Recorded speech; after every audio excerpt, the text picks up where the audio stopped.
अब मैं रिक्वेस्ट करूँगा दूसरी स्टूडेंट जो जापान से ही है, याना जी मोटो, वो अपने विचार व्यक्त करना चाहेंगे। こんにちは。日本の山梨から来た高校2年生の柳本愛理です。まずは良き指標をはじめとする多くの方々の前でお話をする機会をくださりありがとうございます。私はこれまでにいくつかの国で国際交流事業に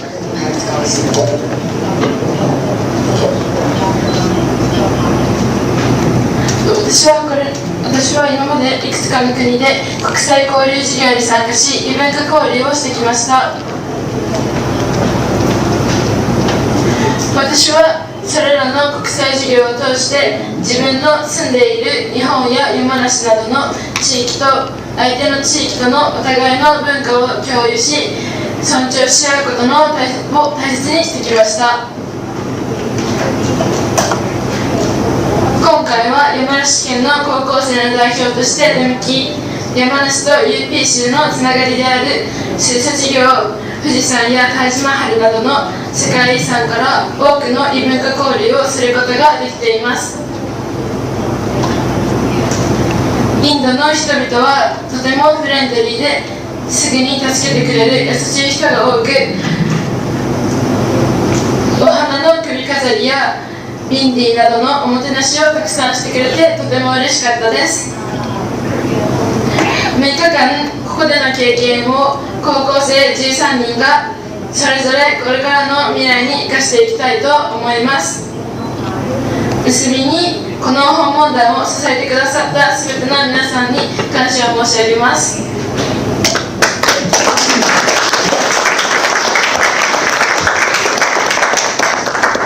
सर 13 स्टूडेंट्स के साथ में 3 शिक्षक भी हैं और एक मॉडरेटर हैं। सर बच्चों ने रिक्वेस्ट की है कि एक वो जापानीज गाना भी सर आपको सुनाना चाहते हैं। Request to the song. यसみ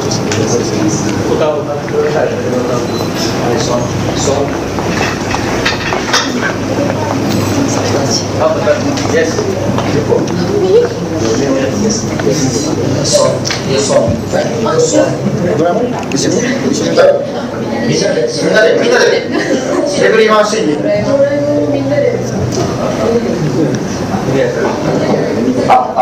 よし。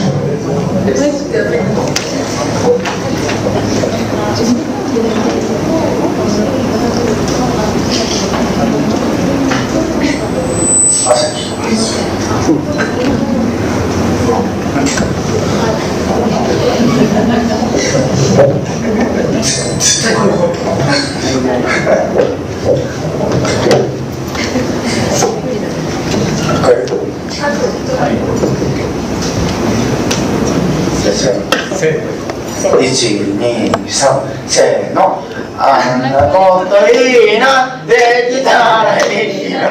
あんなことこんなことみんな叶えてくれる不思議な特権で叶えてくれる空を自由に飛びたいなとっ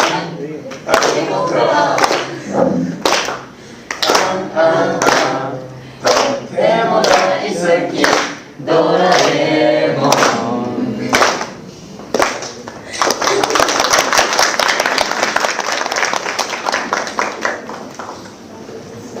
अक्सर मैं भारतीय छात्र जो लखनऊ के विभिन्न विद्यालय से आए हैं,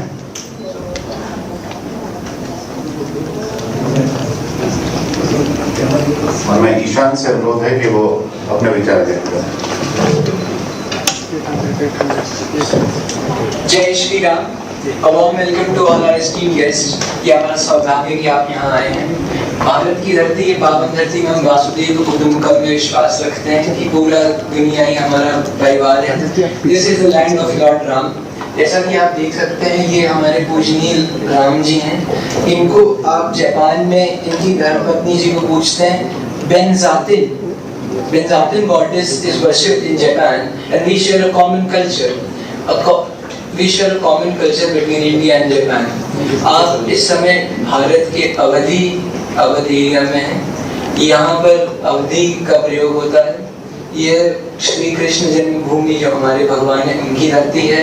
श्री काशी विश्वनाथ जी का यहाँ मंदिर है। And I really believe that ये जो कल्चरल सिमिलरिटी है जापान को लैंड ऑफ राइजिंग सन और इंडिया में, ये आगे के लिए एक विकसित उत्तर प्रदेश और विकसित जापान के में एक बहुत हम छात्रों की अहम भूमिका होगी। I really believe that it is a privilege for all of us to be here. मैं धन्यवाद देना चाहूँगा हमारे मुख्यमंत्री श्री आदरणीय योगी आदित्यनाथ जी का, esteemed Governor of Japan to be here. It's really an honor to host us. Thank you.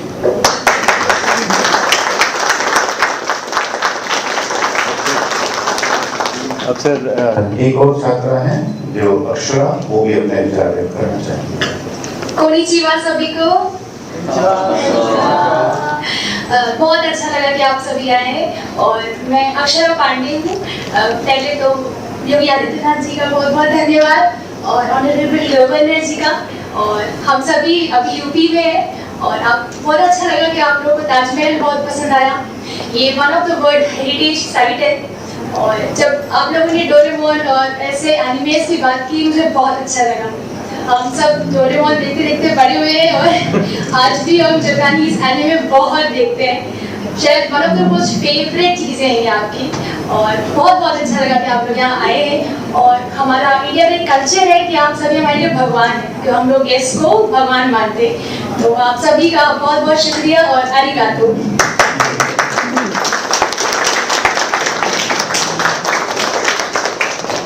अब सभी लोग अपना माइक बंद कर लेंगे।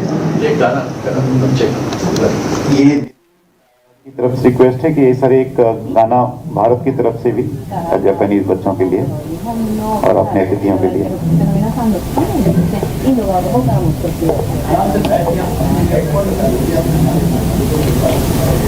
कौशल्या दशरथ के नंदन, राम ललाट पे शोभित चंदन, रघुपति की जय बोले लक्ष्मण, राम सिया का हो अभिनंदन, अंजनी पुत्र पड़े शरण में, राम सिया जपते तन मन में, मंगल भवन अमंगल हारी, द्रवहु सुदशरथ अजर बिहारी, राम सिया राम जय जय राम, राम सिया राम जय जय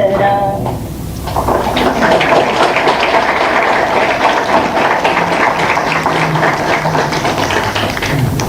अब दोनों देशों के छात्रों द्वारा जो अपने विचार व्यक्त किए गए और साथ ही दोनों तरफ से जो गाना, गीत और भजन का गायन हुआ, उसके बाद माननीय मुख्यमंत्री जी से अनुरोध है कि अपना उद्बोधन देने का कष्ट करें।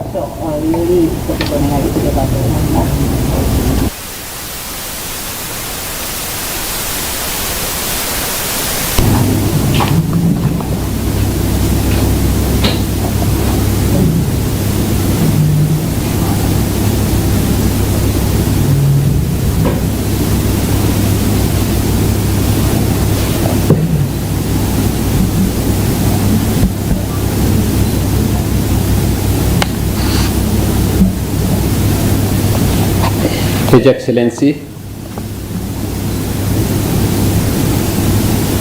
Governor of Yamanashi, Japan,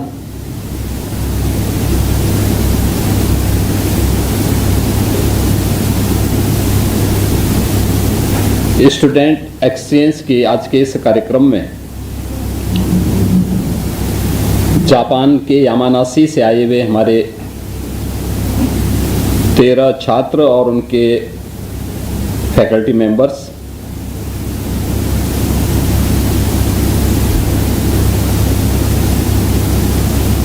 Uttar Pradesh Lucknow के विभिन्न प्रतिष्ठित संस्थाओं से जुड़े हुए हमारे सभी युवा साथियों,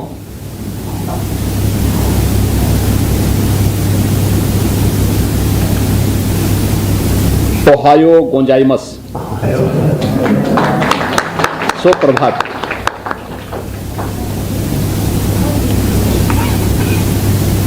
हम लखनऊ में हैं, यह प्रदेश की राजधानी है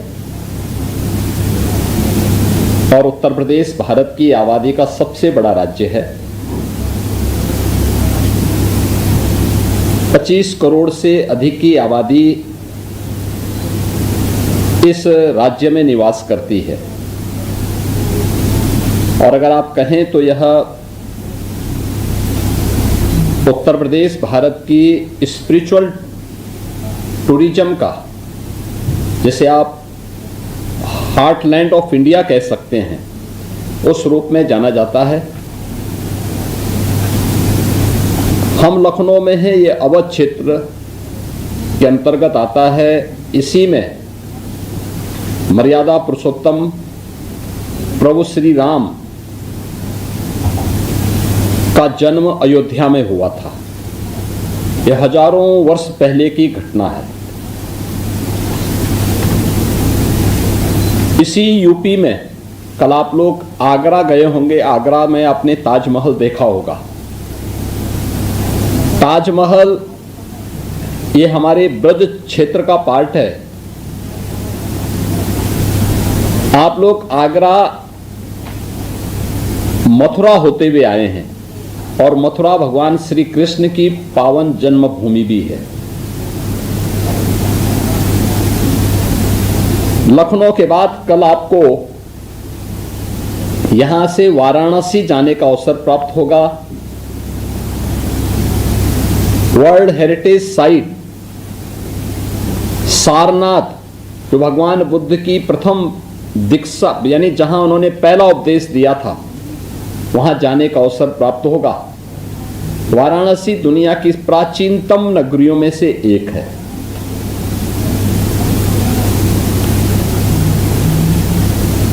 यानी भारत की स्पिरिचुअलिटी का एक प्रमुख केंद्र बिंदु उत्तर प्रदेश है और उस उत्तर प्रदेश में जापान के यामानासी से जुड़े हुए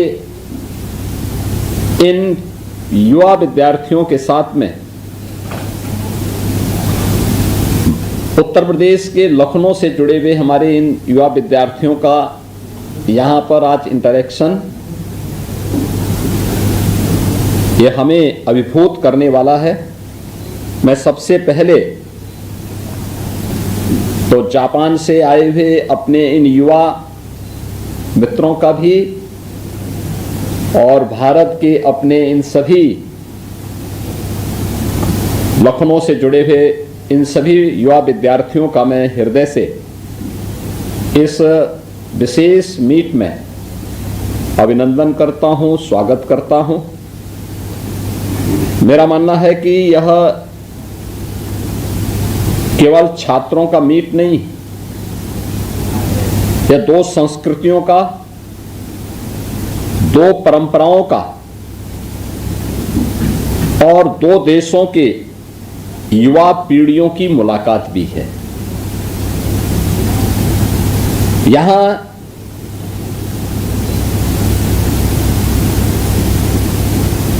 भारत और जापान की युवा पीढ़ी बैठी हुई है। यानी अगर मैं कह सकता हूं कि यह भारत और जापान के जो प्राचीन सांस्कृतिक संबंध हैं और जो अगले वर्ष भारत और जापान के राजनयिक संबंधों के 75 वर्ष पूरे होने वाले हैं, उन संबंधों को और मजबूती प्रदान करने के फ्यूचर एम्बेसडर के रूप में यहां पर वहां की युवा पीढ़ी बैठी हुई है। स्वाभाविक रूप से एक और भारत की सबसे ज्यादा यंग वर्क फोर्स को रखने वाला उत्तर प्रदेश के बच्चे हैं, और दूसरी ओर जापान जो अपने टेक्नोलॉजी के लिए, अपने ट्रेडिशन के लिए, अपने कमिटमेंट के लिए जाना जाता है, वहां से जुड़े हुए बच्चे हैं। एक बच्चा लखनऊ के किसी गांव से आया है और दूसरा जापान के किसी गांव से। एक हिंदी बोलता है, दूसरा जापानी, पर दोनों के बीच में एक चीज समान रूप से है, और वह है कि दोनों अभी अपने भविष्य की कहानी लिख रहे हैं और उसे आगे बढ़ाने के लिए प्रतिबद्ध दिखाई देते हैं।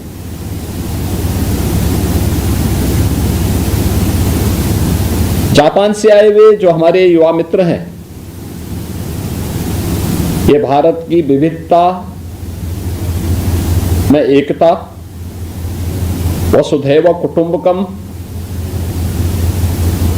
पर्व और त्योहारों की एक लंबी परंपरा, भारतीय भाषाओं और इंडियन फिलॉसफी, इन सब के साथ ही उत्तर प्रदेश की समृद्ध सांस्कृतिक विरासत को समझने का एक अवसर यूपी के अंदर आपको प्राप्त होगा, जिससे जापान की नई पीढ़ी भारत को केवल एक मार्केट नहीं बल्कि एक साझा सभ्यतागत मित्र के रूप में भी जान सके, और भारतीय बच्चों के लिए बहुत महत्वपूर्ण होता है कि वे जापान के बच्चों से जाने वर्क कल्चर क्या होता है, लाइफ फिलॉसफी क्या होती है, जापानी डिसिप्लिन क्या है, ikigai, team work, mutual respect, cleanliness, punctuality, traditional arts and festival को समझने का यह एक अवसर भी होता है। यही तो इस एक्सचेंज के प्रोग्राम की हमारी सबसे बड़ी ताकत है, एक दूसरे से सीखना। आप अपनी अपनी अच्छी बातों को साझा करेंगे। दोनों देशों की शिक्षा व्यवस्था, संस्कृति और जीवन पद्धति को करीब से समझने का एक अवसर है। जापान की फिलॉसफी यानी सामाजिक सामंजस्य हमें सिखाता है कि समाज साथ साथ मिलकर के आगे बढ़े, और भारत की संस्कृति वसुधैव कुटुंबकम, जिसमें पूरी दुनिया को एक परिवार के रूप में हमने मान्यता दी है। अयम निज परोवेति गणना लघुचेतसाम उदार चरितानाम तो वसुधैव कुटुंबकम। ये भारत की संस्कृति है, ये अपना है, ये पराया है। ये हमारी फिलॉसफी बोलती है कि संकुचित सोच के लोग बोलते हैं, करते हैं। उदार चरित्र के लोगों के लिए तो पूरी दुनिया ही एक परिवार है। वसुधैव कुटुंबकम का ये भाव, ये भारतीय संस्कृति की सबसे बड़ी विशेषता है। और दोनों की भावना एक सुंदर समानता है, किसी को पीछे न छोड़ना और सबको साथ साथ लेकर के आगे बढ़ना, यानी जिसके बारे में प्रधानमंत्री मोदी जी कहते हैं, सबका साथ सबका विकास, सबका विश्वास और सबका प्रयास। ये मोदी जी का जो ये लाइन है, ये इसी बात को लेकर के है, जो वसुधैव कुटुंबकम के इस भाव को आगे बढ़ाता है। जापान की अपनी एक स्ट्रेंथ है, self discipline, precision, quality, team work और इनोवेशन भारत की अपनी स्ट्रेंथ है। यंग वर्कफोर्स, युवा शक्ति, हमारी प्रतिभा, हमारी विविधता, हमारी सृजनात्मकता और साथ लेकर के चलने की भावना।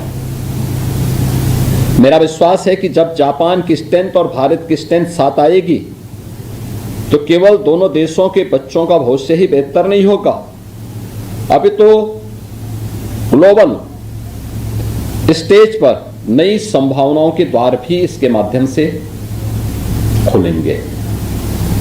आज आप केवल एक स्टूडेंट हैं, लेकिन आने वाले वर्षों में आप साइंटिस्ट होंगे, टेक्नोक्रेट होंगे, आर्टिस्ट होंगे, स्पोर्ट्स चैंपियन होंगे, पॉलिसी मेकर या ग्लोबल लीडर बनेंगे।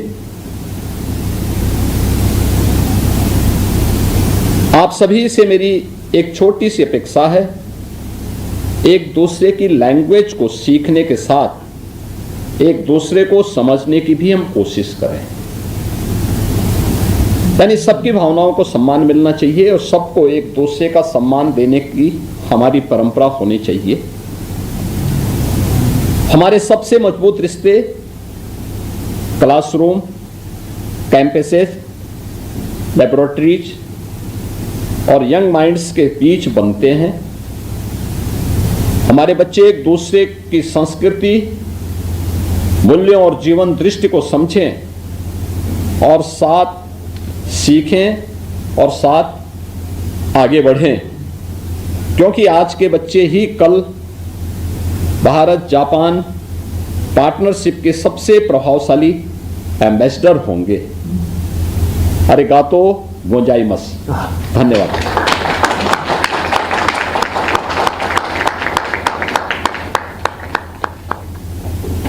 बहुत बहुत धन्यवाद माननीय मुख्यमंत्री जी और माननीय मुख्यमंत्री जी के ओजस्वी वचनों के बाद अब मैं अनुरोध करता हूँ his excellency governor of Yamanashi Shri Kotaro Nagasaki sir. 皆様こんにちは。山梨県知事の長崎幸太郎と申します。よろしくお願いいたします。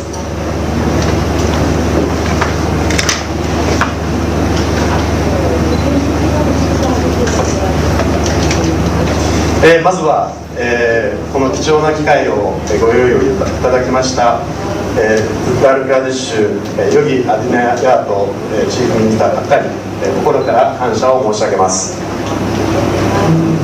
また、この、UP 州訪問に参加をしていただいた山梨からの高校生の皆さん、そして今日お迎えをいただきましたウッタールプラディッシュの高校生の皆様、本当にありがとうございます。私たちは今先ほどまでヨギ首相と私は共に UP 州と山梨、そして日本で共に豊かな未来を築いていこうという話し合いをしてまいりました。まさにその豊かな未来の担い手は皆様です。ぜひ今日のこの出会いを文字通り第一歩としてこれからですね発展をさせていただきたいと思います。先ほどヨギ首相もおっしゃいましたように私たちは同じところも多くあります。また違うところも多くあります。どこが一緒かをそれぞれ見出してそして他方でどこがどう違うのか、この違いをですねそれぞれ尊敬し合う、リスペクトし合うような関係をですねぜひ構築をしていただきたいと思います。お互いをよりよく知ること、お互いを見習うこと、これは今ヨギ首相がおっしゃったことであります。そして重要なことはよく知った上で、同じところも違うところもよく知った上でそれぞれお互いをですね豊かにさせよう、相手を豊かにさせる、してもらう、相手が豊かになるようにすること、相手が幸せになるようにするためには私たちが一体何ができるのか、これをですね、ぜひ、皆さん考えていただきたいと思います。ヨギ首相の言葉に、世界中一つの家族だというお話がありました。実は私たち、山梨県も、甲州財閥という、日本の近代を築いた人たちがいますが、その人たちの基本的な考え方は、人々を豊かにして、周りの皆さんを豊かにして自分も豊かになる、これが山梨県の伝統的な考え方です。ここはまさに、特に山梨県の皆さんにはですね、今日のこの機会を大切にしながら、まずこの山梨県本来の考え方、伝統的な考え方、相手を豊かにして自分が豊かになる、これをですね、ぜひ UP 州の友人と共に取り組んでいただきたいと思います。ぜひこの出会いをですね、単なる出会いで終わらせないで、理想的な関係を築いていく第一歩にぜひしていただきたいと思います。期待をしています。またUP 州の高校生の皆さん、私たちはぜひ皆さんと共にですね、成長し、そして豊かな未来を共に築いていきたいと強く思っている。今日はその13人が集まっておりますので、これを機会に仲良くしていただければと思います。改めましてこの貴重な機会を作っていただきましたヨギ首相に心から感謝を申し上げます。またUP州の皆様に本当にありがとうございます。感謝を申し上げます。ありがとうございました。